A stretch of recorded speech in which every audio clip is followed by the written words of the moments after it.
Welcome, everybody. Hello. Thank you so much for joining. I am so glad you are here. We have a very special session today. And of course, we are live. We're going to be talking all things communication tips, but specifically the top 10 communication tips that I think you need to know to accelerate your career. This is part of a special, smart, not loud, how to Get Noticed at Work for All the Right Reasons book launch series. I'm hosting several of these, and we are now right in the middle of actually all our events. We had two earlier. Today is our third event, and then we have two more coming up before the book officially launches in, oh my gosh, I think it might be in 9 or 10 days. I can't believe it because this is something that I've been working on, I've been talking about for quite a while. And finally, folks get to read it. It's going to be delivered, whether you order the hard copy or ebook or whatever version you bought, it's going to be coming out soon. In fact, I just got this copy, the physical and final copy of the book myself about 2 weeks ago. So trust me, it's amazing. And we're going to talk a lot about this book today because the top 10 communication tips that I'm going to be sharing with you, actually a lot of it are taken from this book itself. So in many ways, this event is going to be a sneak peek. So for those of you who don't know who I am, let me do a quick intro, including what you can expect today. So my name is Jessica Chen.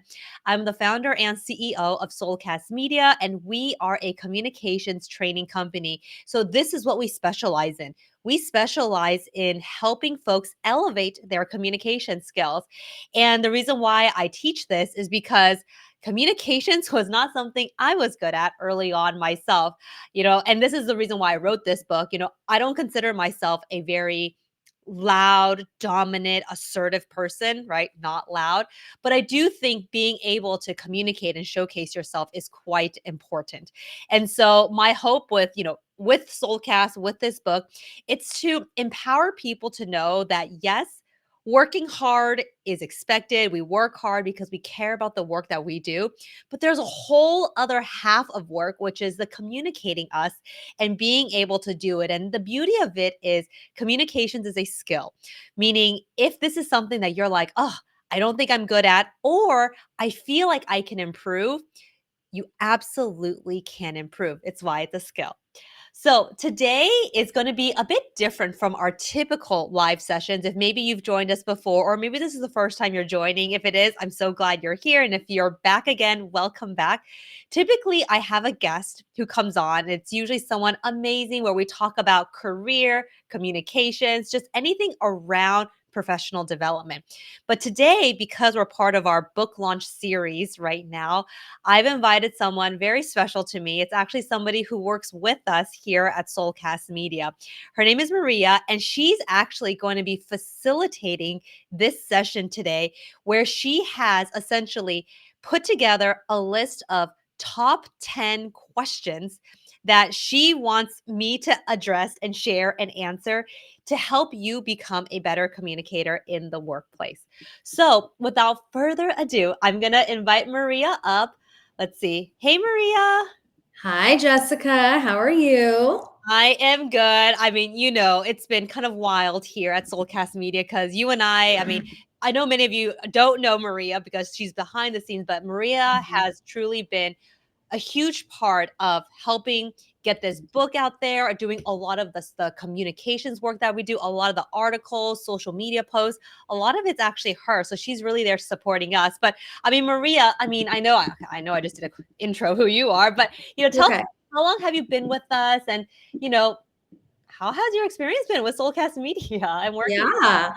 Well, I have been with Soulcast for 3 years, so it doesn't feel like it's been that long. Jessica and I were just talking backstage about I can't believe it's been 3 years, but it has. Yes. And I do all the things. So if you are a Present by Soulcast Media member, you probably see me every week in our private Facebook group. So I am there, but I'm also behind the scenes helping Jessica do anything and everything. I have watched every single one of these Soulcast Media lives. Uh, I've listened to them multiple times. I have read this book multiple times. So very exciting.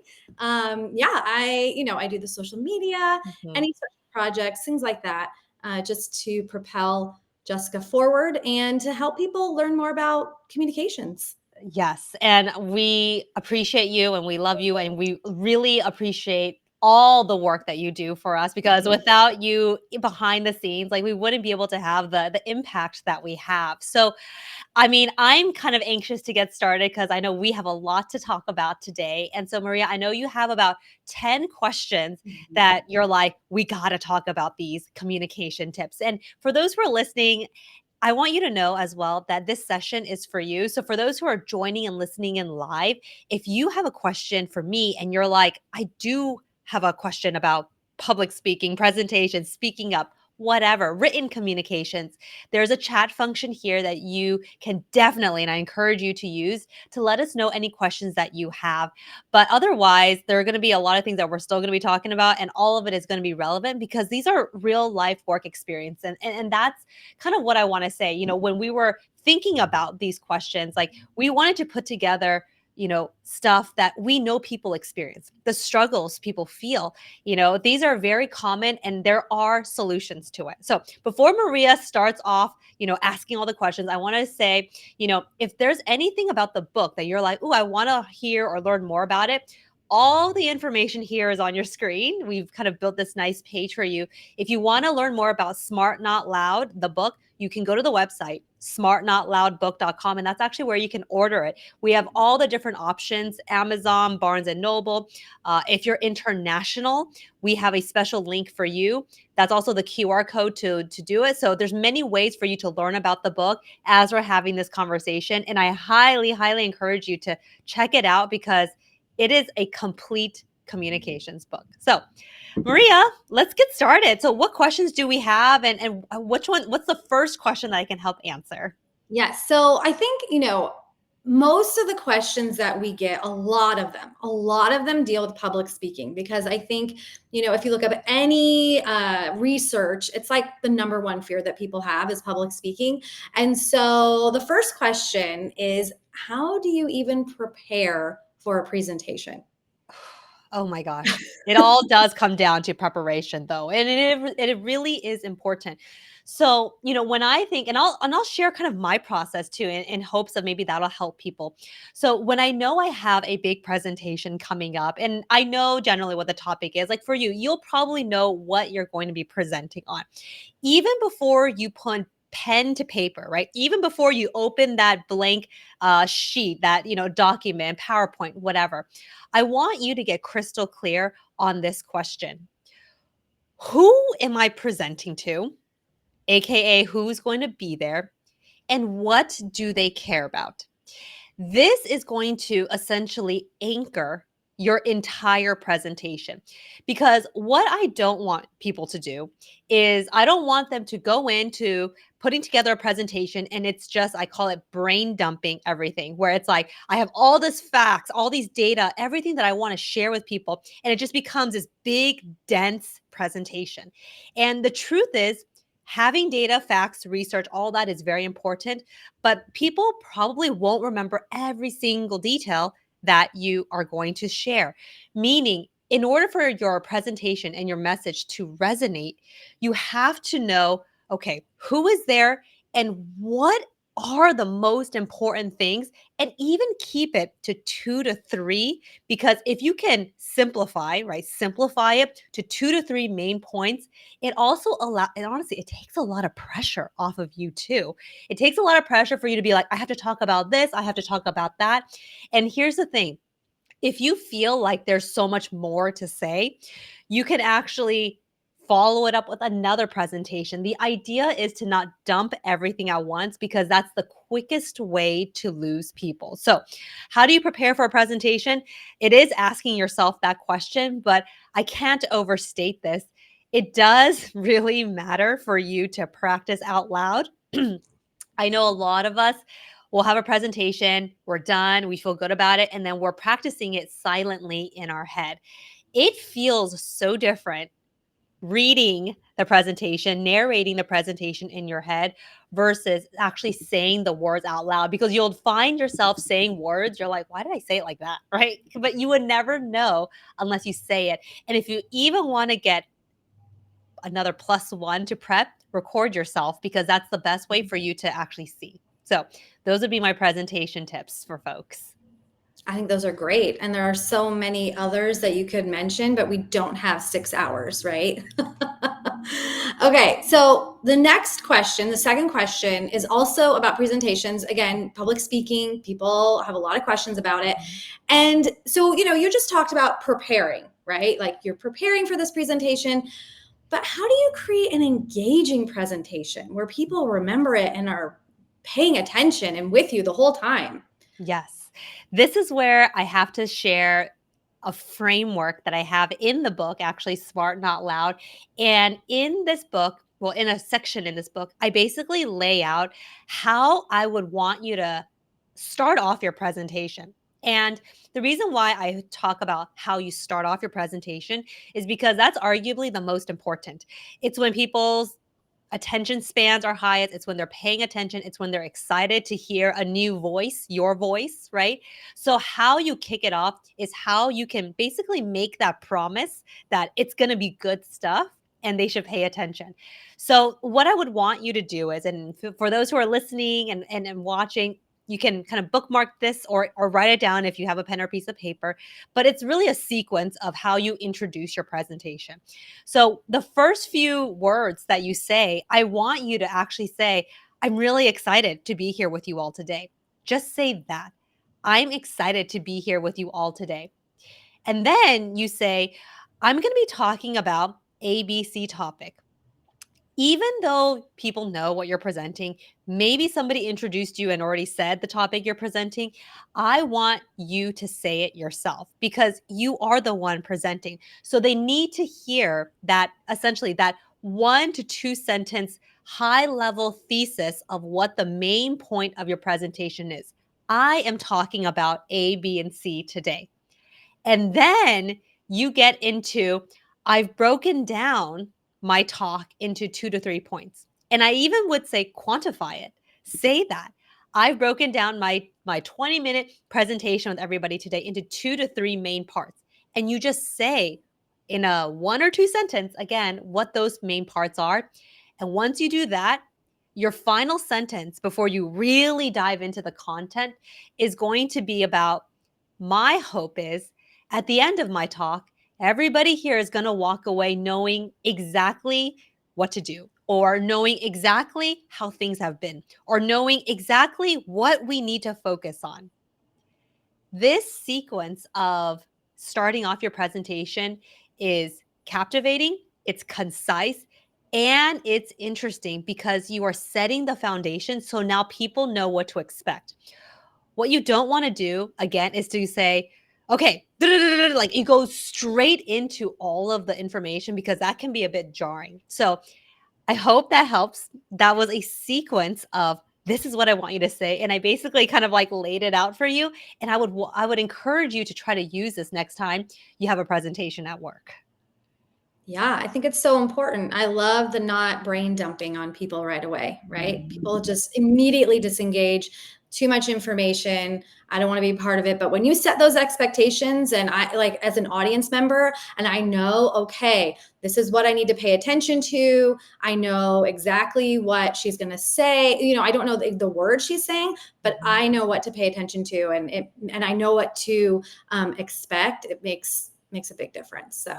Yeah, Yeah. I like to say, I think of it as kind of like when people watch movies and there's like that movie Yes. trailer, Yes. right?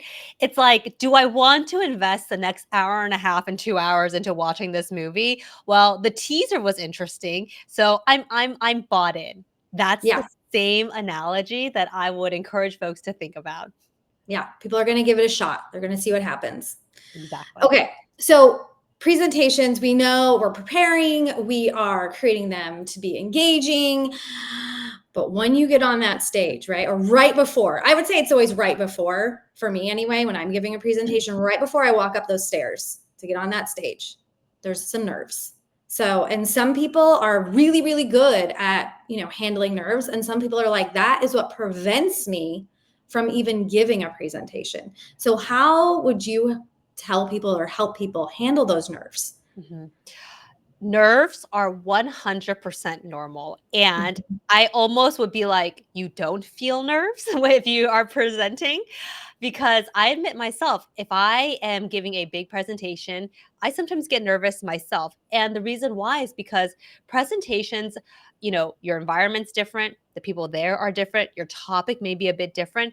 And honestly, it's like unnatural for people to be staring at you for 20 minutes. So I would be shocked for people who are like, I have no problems with that. Yes, sometimes it feels easier than others, right? Maybe it depends on who is there, right? If it's like high stakes and you're like, doing a presentation with clients or your manager or senior executives, that can be super nerve-wracking, right? So the one thing I will say is it's normal, but the idea is how do you harness that nervous energy so it helps you and it doesn't hurt you. Hurting you means where you are just so utterly consumed with those nerves that it is causing you to use filler words, it's causing you to stumble. That's not helping. So instead, it's really thinking about a few things. Using that nervous energy and using it as the energy to help you project your voice. It's like taking it and saying like, "Wait a second. I actually know this material. I've already prepared for this, right? You've already spent, maybe like a few days doing this, practicing. I know it. Like I've got it. So what I'm doing today in front of X amount of people, it's really not any different. So I think knowing that that nervous energy can be used to project your voice and use it as positive energy, that can help bring that energy into the presentation. The other one that I would say is, you know, the nervousness comes from a lot of the expectations that we put on ourselves to need to be perfect, need to say the right thing, right? But I think to eliminate or at least reduce that pressure that we put on ourselves, because I know a lot of us are very high achievers and we care about our career. It's just knowing that at the end of the day, a presentation is a conversation you're having with people. Don't overthink it. Don't overthink it. You're having a conversation with Jennifer in the room, with Susan, with Bob, with James, right? And I think when you can humanize it in that way, it does shave off a lot of that pressure to be perfect. And you know what? If you stumble over a word, if you missaid something like I just did right now, it's okay. Like it's human nature. I think we sometimes get flustered ourselves, but here's the thing. People like if you miss like a whole sentence that you wanted to say, people probably didn't even know you were going to say that sentence. So, again, don't overthink it. It's just a conversation and trying to take that nervous energy and use it as a way to project yourself to bring more of that positive energy into the presentation. Yeah, I would totally agree because I have been up giving presentations or acting in front of people for years and years. And I still get that little, like those butterflies, just kind of like amped up. And I often try to remind myself, even though I've been doing it for so long, is that, at the end of the day, people aren't going to remember if I flubbed a line or if I forgot something. Quite frankly, people don't really remember your presentations at all unless you maybe fell off the stage, So you um so I just think like, yeah, like you said, like just getting that expectation of yourself to be perfect out of the way really can relax you when you're on stage. So just remember that it's totally normal. Even seasoned professionals get a little nervous. They For usually sure. do. Everybody does, Yeah, it's right? normal. It's absolutely Yeah. normal. Yeah. So, okay. This is the last question that we have. This is question number 4, and just about the presentation part. We have plenty more questions. Don't worry. I even threw in a few bonus ones just in case we have time. So I'm going to get as much out of Jessica as I possibly can today. Don't you worry. Uh, so this question is, what do you do when you're up on stage and you are giving your presentation and all of a sudden you can tell the audience is zoning out? How do you bring them back so that they're paying attention to what you have to say? Oh my goodness. I think a lot of us might have experienced maybe some parts of something similar. You're like, whoa, why are they just scrolling on their phone? Or why does it look like maybe their body language is not like they're just like crossing their arms? I think that can throw anybody off. So let me be the first to say, like, you know, don't feel like it's an indication that your presentation is bad or that you're doing a bad job, right? You got to keep going. But if you do notice this, this is a great opportunity for you to utilize actually some of the communication techniques I talk about in Smart Not Loud. In fact, the one that I want to focus on for this question is tone of voice. Your tone of voice can be adjusted. In fact, you should adjust your tone of voice and have variety in your speaking. In fact, a lot of times people start to zone out and tune out is because a speaker might start talking in a very monotone voice.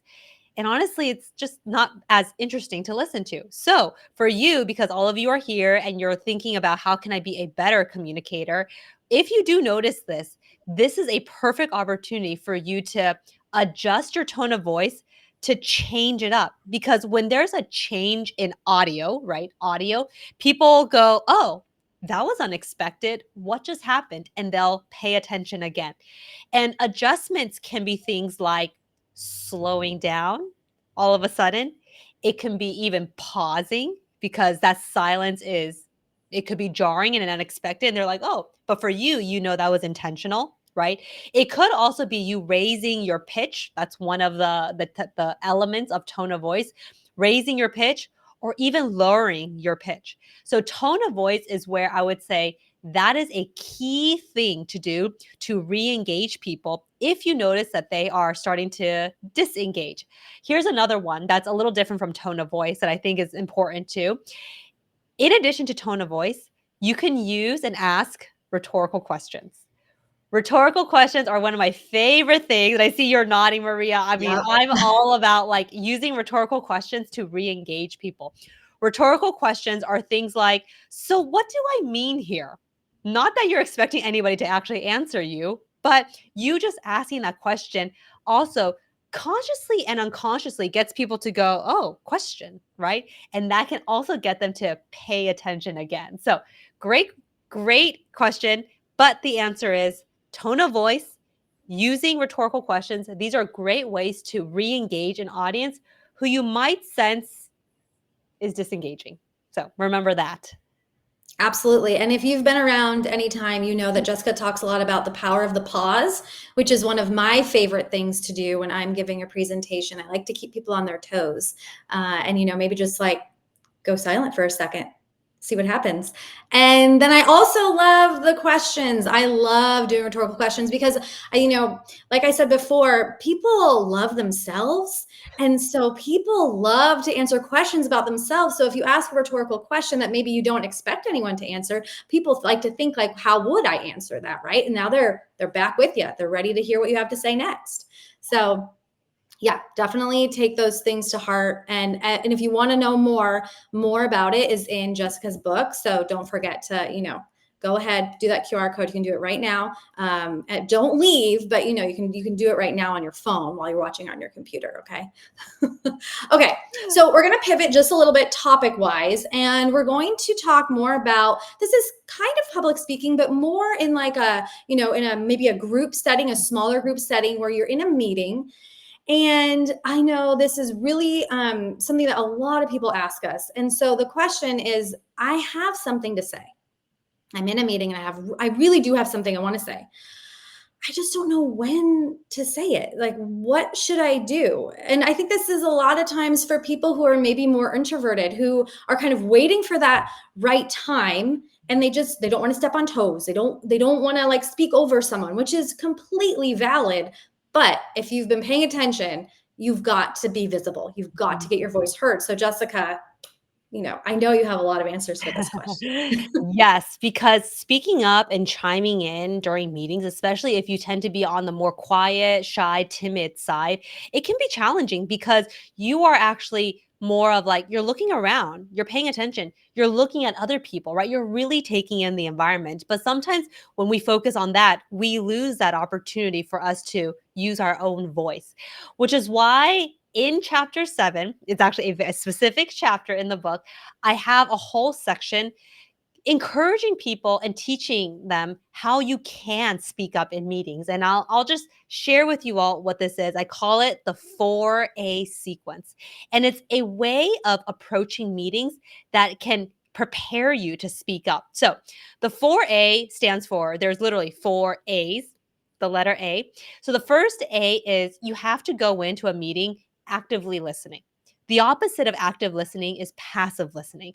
Passive listening is going into a meeting and just being like, okay, know I have this 2 o'clock meeting and let me just kind of see what's going on.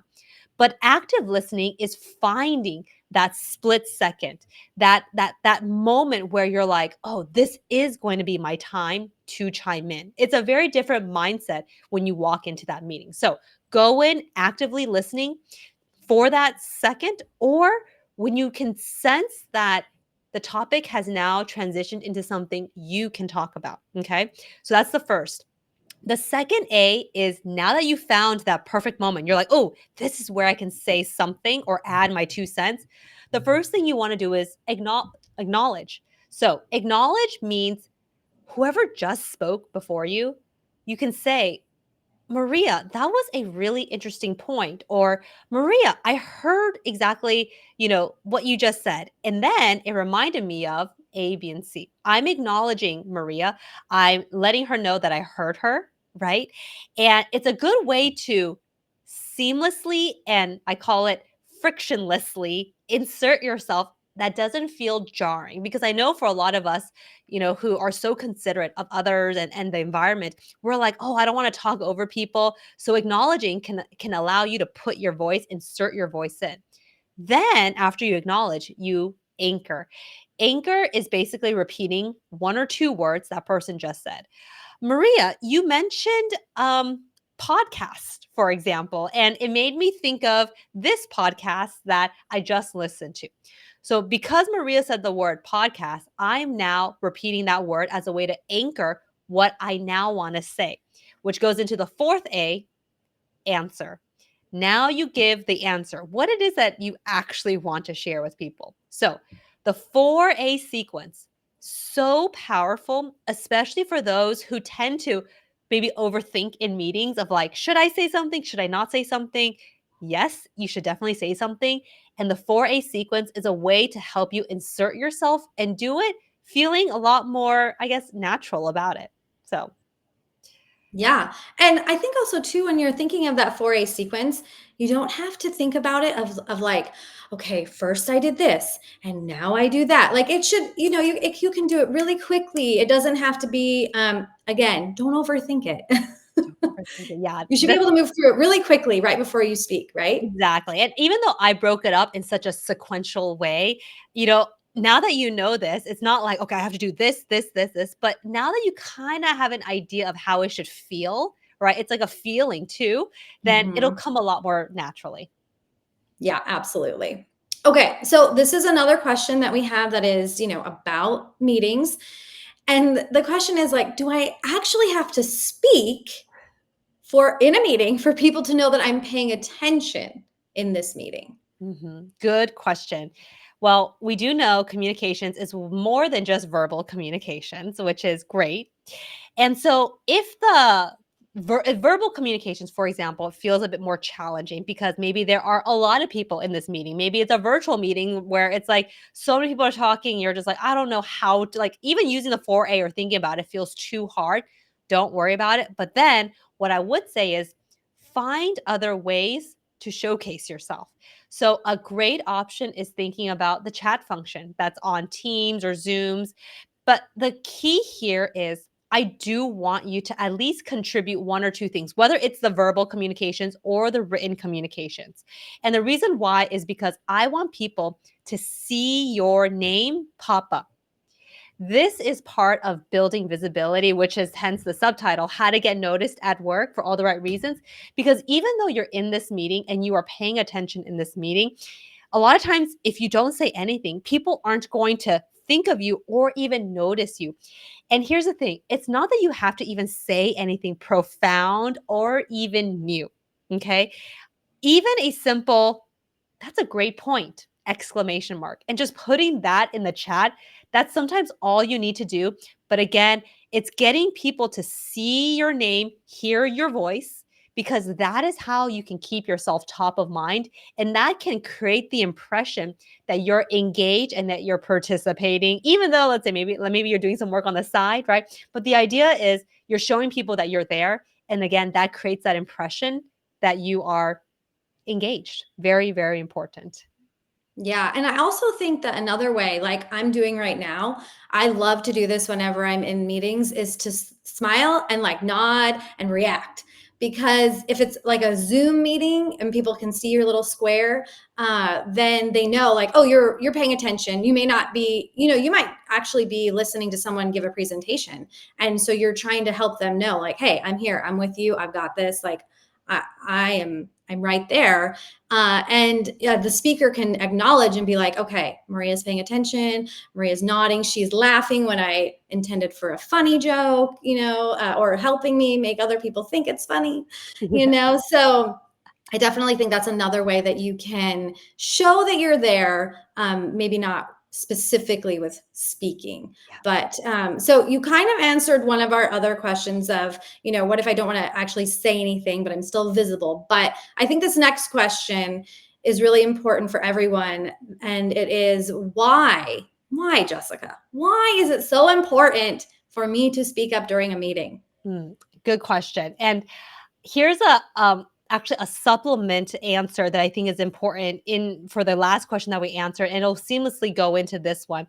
So I actually was in a meeting recently, and this is a perfect example of why I think participating is so important. So I know I talked about, speaking up the verbal and chiming in during meetings or using the chat function. But if we're not even talking about that, here's another thing. If you're in a virtual meeting and some people have their cameras on, some people have their cameras off, turn your camera on, especially if this is an important meeting. I was in a meeting the other day where half the people had their camera on and half of the people didn't. And for me, who did I notice? I noticed the people who had their cameras on. The people whose cameras were just kind of like just their names, it wasn't on, it was a black. I have no idea who they were. I don't even know their names, right? But because these people had their cameras on, I looked at them, I know what they look like, I read their name. So suddenly they're in my consciousness. And so if that person had reached out to me, let's say afterwards, I'd be like, "Oh yeah, I remember James. Like he was in that meeting," right? So I think these are very subtle things to do to build visibility, to get noticed. And this one that I just shared, you didn't even have to say anything. It's just like turning on your camera to show that you're there. So the next question was like, why is it so important? So it's important because we talked about it creates the impression that you're participating, you're engaged. But not only that, people need to hear you. Your opinion matters. You're there for a reason. And if you are like, well, maybe it's not important, or maybe people know this already, it's not that whether they know or don't know, it's just that they need to hear you speak in order for them to remember you, to keep you top of mind. And maybe that's another thing we can talk about later, being top of mind. But in the working world, this is the truth. Opportunities, doors, jobs, right? All this happens because you are top of mind. And you cannot expect people to always remember you or always think about you, but you can control how visible you put yourself, especially if it's for something that you care about. So, this is why speaking up is important. It's to also, in addition to contributing your thoughts, is to show that you're there and you care. And that is how people can remember. Yeah. And so you kind of mentioned a little bit more about, like advocating Yeah. and being top of mind. So we're kind of going to switch gears and talk more about that, which is also, again, in her book. So, use that QR code right now and go ahead and pre-order it. So I've created some fun things for people who pre-order. So I would like them to be used. So please do True. it. This is true. Actually, we didn't even talk about this, but if you pre-order the book, you get some bonus gifts. And this was something that Mm. Maria worked so hard. And these are, I'll just tell you what it is. I mean, they're like notes that we put together notes from this book that is easy for you to save and download and reference. And actually, the beauty of it is you actually get to see it immediately when you put in your confirmation code. So even though the book is shipped out July 10th in like 10 days or so, you actually get those notes immediately when you purchase it right now and you put in your confirmation, which is actually in step number 2 in smartnotloudbook.com. So that's what Maria's talking about. She was like, yes, get those bonuses that we've worked on. that I we worked really hard on them, guys. So please download them, use them. Yes. Okay, so we're going to switch gears a little bit to advocating. And I love this question because personally, I am a people pleaser. And so it was very difficult for me to say no. So, is it okay for me to say no? And this is, I think this can be a question that is not just for the workplace, but for any time you need to set up a boundary. How do you do it without seeming like you just don't care? Mhm. Saying no is arguably one of the hardest things to do. And it's hard to do because it's like, can we say no if our manager asks us to do something? But not only that, it's like you want to also show that you're a team player and you're wanting to collaborate with people. So there's a few ways to think about this. And it's funny because I just did a talk this morning and somebody was asking about how can I more confidently say no? Okay. So the thing is, you want to be judicious. And this is really important because it's not about always saying no. Otherwise, you're going to start having like a bad reputation for not being a team player, right? And so if it's like, let's say something that your manager is like, we have this huge thing or that we have to have this urgent project done. And you're like, oh my God, I have so much already on my plate. But let's say this is very urgent. At that moment, your manager needs you. At that moment, this really does need to get done. It might not be something you're particularly excited about or happy about, but I will say, do it, do the project because they need it, right? You don't want to leave them hanging. But then after that, you can have a more intimate one on one conversation with this person and just letting them know, like, hey, I know I've been kind of like the default person for this kind of project, and I'm happy to help and support, but I kind of want to try to focus or at least take my time and focus on doing this stuff, which I know can really benefit the team in this way. That is a way for you to say, I want to help and I'm willing to help. I did help, but it's not necessarily work that I want to continue doing. But the thing is, like, you're not saying no at that time because you know they need you. Okay. So that's one scenario. Another scenario is if you're like, I just literally cannot, and it's not like I'm putting out a fire, it's just like something I cannot work on. So in the chapter, which is called Advocating for Yourself, I have a framework where there are 3 things I want you to think about when you do say no. Number 1 is your tone. Your tone of voice is very important in how it comes off. The second one is explaining. The third one is following up with options. So here's an example, and I'll even say it in a sentence. So you can say, you know, thanks so much for thinking of me for this project, but I just can't do this or I can't get to this right now because I have a huge deadline that I need to finish by next week. But maybe circle back with me in about 2 weeks and I might have more time. You're giving an explanation. And not only that, you're following up with options. Circle back with me. These are ways to show people that you still care, you acknowledge, but maybe right now, or maybe you're just not the right person for it. But you can go talk to this person who might have a better idea of what to do or where to go.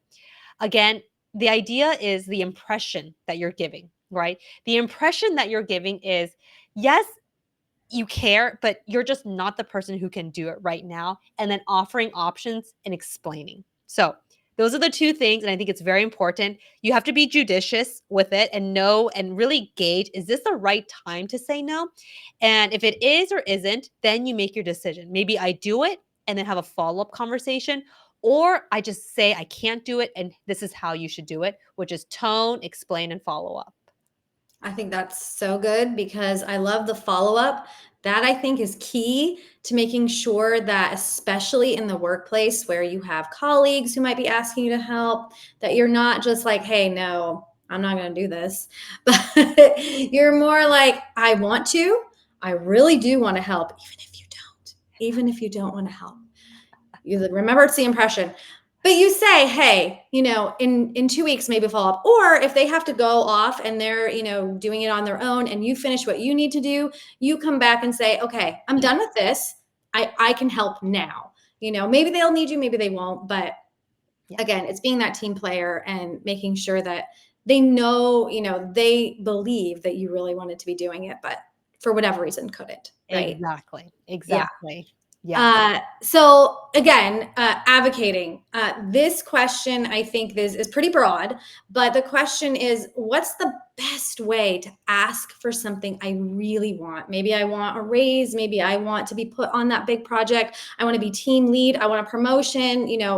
There's a million things you could possibly want. Like, what's the best way to go about doing this? I love this question because the fact that we're even thinking about asking is great. You have to ask for what you want because you can't assume people are going to know because everybody is busy as well. So, the way I think about this is how you structure your message. And instead of just saying, like, can I have this or can I do that, right? Instead of just going in with that approach, I want you to step back and think strategy. So, the strategy that I want to say is using a communications framework which is actually, I affectionately call it the SAW framework. And maybe for those who have been following me for a while, you know this because I talk about it all the time. But if this is the first time you're hearing me, think about this framework and using it when you want to ask for something. So the SAW framework stands for SAW. S is when you make your ask, you have to start off with a strong case. That's the S, a strong case. A strong case means answering questions like, why are you asking for this now? What's timely about it? Why should they care about it? Who is it going to benefit? You know it's going to benefit you, of course, because you're asking for it for whatever reason, right? But how is it going to benefit the stakeholders that you're talking to? You got to get crystal clear on that answer. Why now? Why are you asking for it? How is it going to benefit? The A, SAW, the A is align objectives. So that means whatever your stakeholders, your manager, whoever you're talking to, whatever they care about, make sure you align your objectives with theirs. So if their objectives is finishing this project or hitting this number, how could that help them, right? If it's also things like, well, when you ask for things, people might be like, oh, it's going to take time, money, resources, right? Things like that. If you know that that's what they're going to say, you have to have your answers prepared because you know that that's what they care about. That's what they're thinking about. Aligning objectives means you've already figured out how and where that's going to come from. W is now why you. SAW. Why are now you asking for this? What expertise do you have? What experience? What's something or maybe it's just that you're just straight up interested. Whatever it is, now is where you kind of wrap it up. So, it's all about strategy. It's all about how you structure your message. Think about the SAW as a way to make a compelling case. Yes, it's all about communication. It Right? really is. Having that clear, concise, strategic communication when you're asking for something or when you're saying no. It's Absolutely. yeah. So, okay, we have a couple more questions. Do we have time for a couple more? Yeah, I think we can maybe do 2 more. Okay, two more questions. Yeah. Perfect. Okay. So, we're going to shift gears again and we're going to talk a little bit more about quiet and loud culture. Mhm. And, again, right here is we're going to learn all the things about the quiet and loud culture. So, she talks a lot about that in her book. Mhm. So the question is, I'm not a loud person. So what are some ways for me to stay visible at work? Mm. So the quiet culture and loud culture is the foundation of this book in the sense where this is who I was writing this book for. It's for people who do not consider themselves the dominant, assertive, loud type. And like I said, I don't really consider myself that, but I do know in many corporate workplaces that's what's expected. They want people who are able to advocate for themselves. They want people who can talk about their work, showcase their wins. But I think for many of us, we just weren't raised to be that way. That is what I call being raised in a quiet culture. A quiet culture is where we are just more focused on, doing the work, doing it well, being humble about it. And these are great. These are great traits. So in the book, it's not that I'm arguing one is better than the other, because if you're quiet, it's not about being loud, or if you're loud, it's being about quiet. It's how can you find what I call a cultural balance. And a cultural balance is really being able to embody both in your work. So the way I would think about this is, and there's a few reframes in the book, but it's ultimately, I just want folks to know that if you do tend to be on the quieter side and you notice that there are people on your team who are on the louder side, it is really getting into the mindset of knowing that you do have to put yourself out there. And if that does feel uncomfortable, it's thinking about it as, I'm doing it not because I'm trying to boast or show off. I'm doing it because I'm trying to show people that I care about the work, that this is the impact that I'm making, that this is how it's benefiting the team.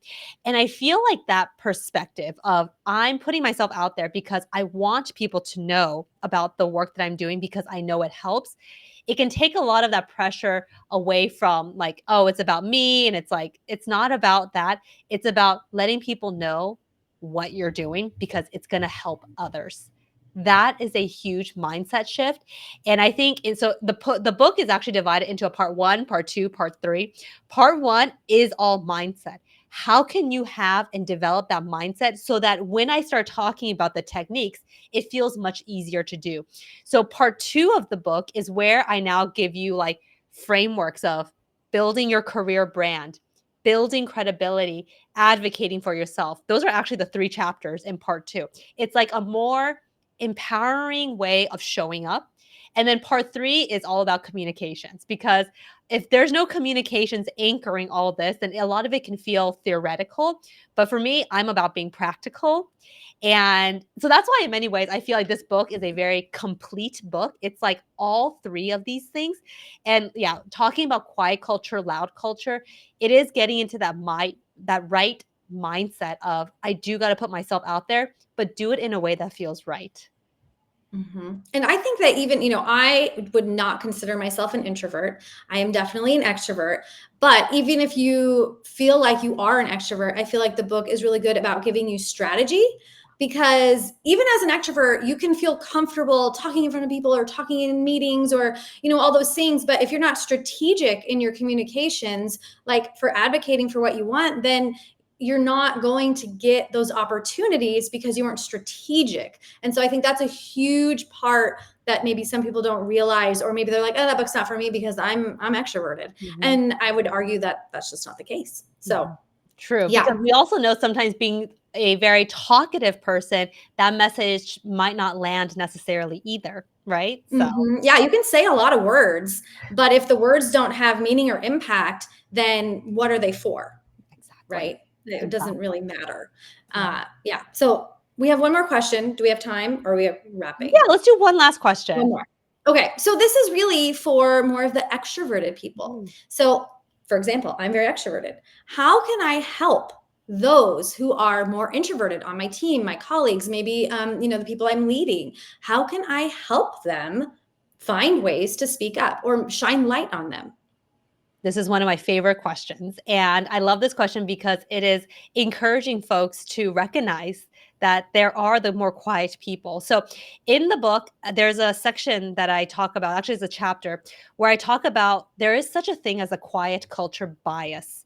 The quiet culture bias is people who tend to look at the more quieter people and, maybe we jump to assumptions of like, does this person care? They're not saying that much. Maybe they're not engaged. Maybe they don't want to do it, right? We jump to assumptions. And I argue in the book how in many Western and corporate workplaces, there is a bias towards the quiet culture because that's just the impression, right? But I do think in order for us to create a more inclusive environment, right, we have to recognize that that's a bias. Just because someone is more quiet, just because someone is more timid, it doesn't mean they don't care. it doesn't mean that they're not engaged. It doesn't mean that they aren't an amazing and valuable player as part of the team. It's just that maybe they were raised to embody more quiet culture traits. So step number 1 to really building more of that like inclusive environment for maybe my more loud culture folks is recognizing that we can't jump to those conclusions, right? Then from there, it's like, how can we support our quiet culture colleagues? And knowing that quiet culture is more about like, how we show up, right? We tend to just kind of more focus on the work. It's then being like, well, how can I give them a runway to actually speak during meetings? Even asking them, like, how can I better support you so we can build more visibility around the work? Saying, hey, do you want to give like a 2, 3 minute update in that meeting next week? Or even during the meeting, you can even say, hey, Maria, I know you have, this idea about this one project. Do you want to share it with the team? Sometimes just creating that runway for maybe your more quiet colleagues is one of the best ways to show that you support them. And we do need our colleagues who were raised with loud culture traits to support us. But it doesn't mean for us quiet culture folks that we don't put in the work. We still got to put in the work, right? We still got to elevate our communications. But these are ways for folks whose communications comes easy, how they can support us. So, great question. Yeah. Well, and that was all the questions I have for today. However, I know that there are a lot more questions answered in this book. So, as we wrap up here, I just want to give a big shout out. Thank you, Maria, for facilitating this, for putting together these amazing. Do we get through 10 questions? We actually got through 12. Wait, what? Oh my Yeah. goodness. Yeah. Okay, well, we just wanted to make sure you got all the tips. So, for those of you who stayed the entire time, I just want to say I'm so grateful for you. And I hope you were able to, take down some, I call them golden nuggets, right? Walk away with some golden nuggets. And because we covered a lot from presentation to advocating to quiet culture, loud culture, the idea is like, I know it's a lot and it's not about doing all of it. But I do think the fact that you're here and you're listening, for those who are listening, it's now that you've heard us talk about it, now it's kind of like in your mind. And you are going to be surprised when some of these might come up again, where you're like, wait a second. Didn't Jessica mention this thing about the SAW framework or how do I chime in during meetings, right? Or presentations. So it's when you attend sessions like these, which for us, it's very important for us to give you as much value as we can. When you attend sessions like these, it's for you to kind of now start to ingrain this in the work that you do. So, Maria, thank you so much for again putting this together. We've never done this together, but I've loved doing this with you and you made this so amazing. So, thank you. Now, one final thing is, of course, we're doing this to celebrate. If you haven't gotten the book, Smart Not Loud, How to Get Noticed at Work for All the Right Reasons, it comes out very, very soon. So get your copy so you can make sure it delivers the day it releases. And we have it hardcover, ebook, audio, whatever your preference is for reading a book. And you can do so by going to the website smartnotloudbook.com. And there's also the QR code for those who can see the screen right now. And like Maria said, we have some amazing bonuses for you all for those who pre-order it. And it's just a great opportunity to elevate your communication skills because this is a complete communications book. So, one last thing, we have 2 more events celebrating this launch. Next week, we have a whole session around career brand. How do you shape and build your career brand? And my guest is a guest some of you might be familiar with because he's been on a few times. He's the chairman of Citi Private Bank, Long Nien Lee, and he has been with me for so many years because we just have so much fun when we come and do this together. So he's going to be our guest, and he's risen to the top of his career as chairman at Citibank of the private banking division. And trust me, you're going to want to listen in on that. So if you're interested, go to the website soulcastmedia.com because there will be an event page that pops up. You can RSVP for that. And then the last event is we have one about advocating. So that's going to be in about 2 weeks. So Maria, thank you so much for being here with me today. And for all of you who tuned in and who are listening, I hope you found this session very, very helpful. And I will see you in our next session. All right. Take care, everybody.